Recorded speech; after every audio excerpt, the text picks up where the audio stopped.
Personally, I love puff stitches. If you've been following me for a while, you know that I'm using puff stitches quite a lot in my designs. But at the same time, I also know that quite a few crocheters struggle with making puff stitches. So today I wanted to share with you this quick video in which I will show you the close-up on how I make puff stitches. I will show you two different ways of making puff stitches, and I will also give you my tips on how I manage to get my puff stitches nice and neat, so that they look the same, they look beautiful on both sides. There are two ways to make puff stitches, so I'm going to demonstrate you first the one that I prefer and then the second one. And then after that I will give you a very detailed instructions on how to make your puff stitches so that all the yarn strands in each puff stitch are of the same size, so that they look neat and even. So the first way of making a puff stitch is this. So I'm gonna make the puff stitch right here. So I will be inserting the hook into this same space right there. So you do yarn over and you insert the hook and draw up a loop. Again, you do yarn over, you insert the hook, you draw up a loop. Again, yarn over, insert the hook, draw up a loop. And again, yarn over, insert the hook and draw up a loop. And I did that a total of 4 times, which gives me 8 loops on the hook over there, plus this original chain that already was on the hook. What I do next is yarn over, and I pass that yarn through the 8 loops on the hook. Now I have 2. I do yarn over, and I pass the yarn through both of them, and my puff stitch is finished. That's one way of making a puff stitch. Another way of making a puff stitch, and I'm going to make it into the same space, is this one. You do the same thing at first, yarn over, insert the hook, draw up a loop. Yarn over, insert the hook, draw up a loop. Yarn over, insert the hook, draw up a loop. Yarn over, insert the hook, draw up a loop.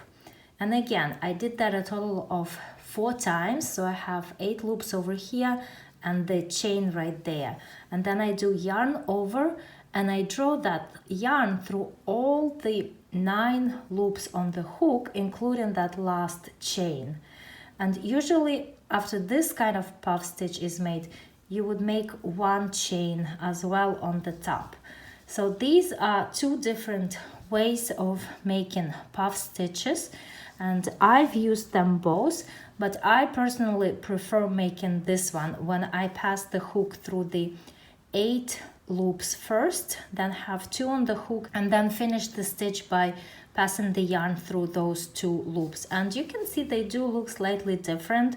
This one is kind of a bit skinnier and taller, while this one is a bit more fluffier, but actually the amount of yarn over and the amount of the yarn strands in each of them is the same. So puff stitches do take quite a bit of yarn. So the way to reduce the amount of yarn, to save some yarn on puff stitches, is to do yarn over 3 times. So let me do that. So I'm gonna make another puff stitch into the same space. So first I do yarn over, insert the hook, draw up a loop.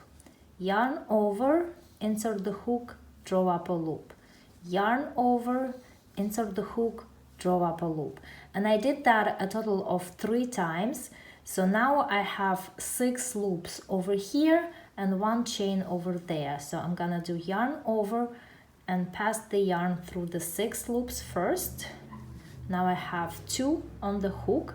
I do yarn over and I finish the stitch.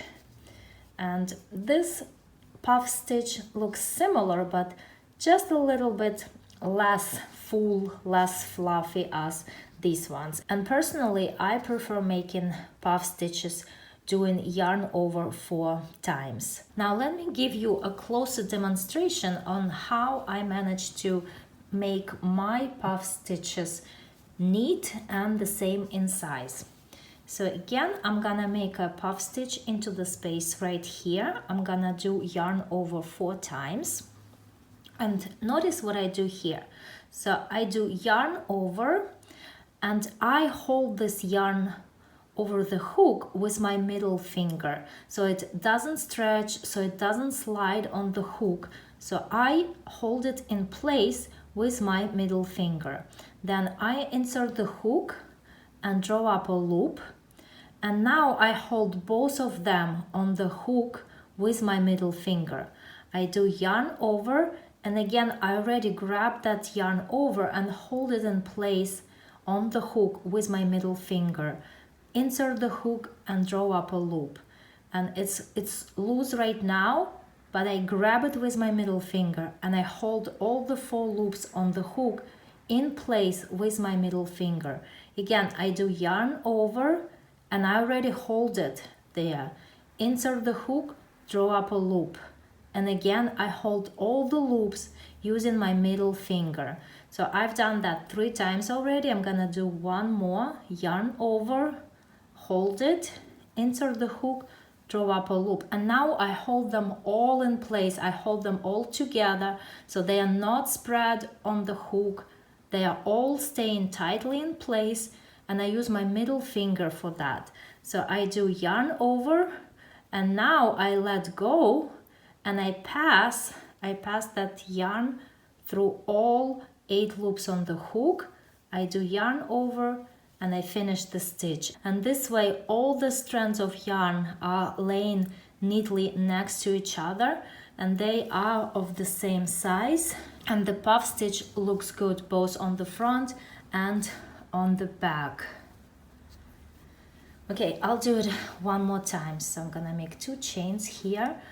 Yarn over, and I already hold it with my middle finger. Insert the hook, draw up a loop. Now I hold them both there. Yarn over, already hold it. Insert the hook, draw up a loop. I hold 4 loops there. Yarn over, now I hold them all there.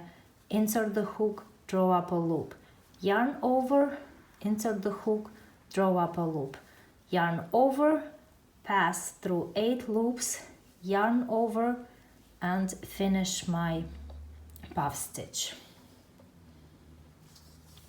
So that's what I do. That's how I'm able to get my puff stitches nice and neat and the same in size.